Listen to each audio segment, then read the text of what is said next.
जय Jagannath welcome to my channel Subhashree fantasy world.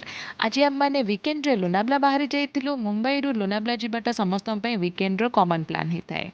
चलते देखा ट्रावेल ब्लॉग टी केमती है। पपिलु और तार बेस्टी मिस्का आम दुई फैमिली मिसी बाहरी जाइलु लोनाब्ला सकाଳେ 7ଟା पाखापाखि।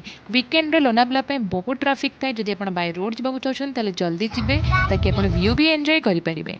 आ लोनाब्ला फोटोशूट पे बहुत ही सुंदर जगह। चाहिए आपण मैंने फोटोशूट पे आइडिया नहीं कि सेठी जाइपारे। आमे फॉर्चुनेटली राखी दिन जाइलु जो कि कम भिड़ थिला। आम मैंने व्यूर एंजॉय बहुत किसी बढ़िया सुंदर से करूँ। भाग्य को वर्षा भी नाला आ वर्षा लोनाब्लार व्यू आहरी सुंदर होता है।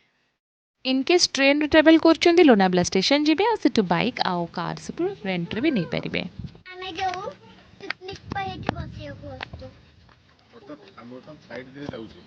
लोनाब्ला पाखे बहुत सारा प्लेसेस अच्छी जमीक Khandala lion point tiger point तो ये सब जिन आप विजिट करेंगे। छुआ तो बहुत सुंदर व्यू से गोटे वीकेंड रे आसबे बढ़िया मजा करेंगे। आपण मैंने भी निज फैमिली को लेकिन निश्चय भाव में जातु मुझे तो कहबी यहाँ आपको ढेर सारा फोटोशूट कर सारापर छुआ मैंने थकी जाते बसी जाइलु आम मैंने आते सुंदर व्यू था ना कौन कह कि तो उठिक आसा भी इच्छा हो ना देखिपुं के सुंदर पहाड़ आ क्लाउड्स।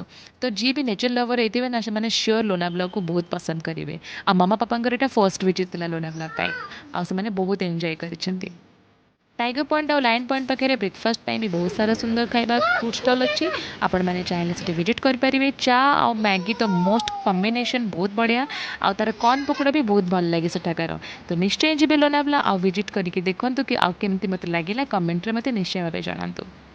नेक्स्ट ब्लॉग रे पाखापाखि जगह पुणी नहीं आसबि मु रही। जय जगन्नाथ। आपन को ब्लॉग दरकार मुंबईर मत कमेंट निश्चय भाव जनइबे।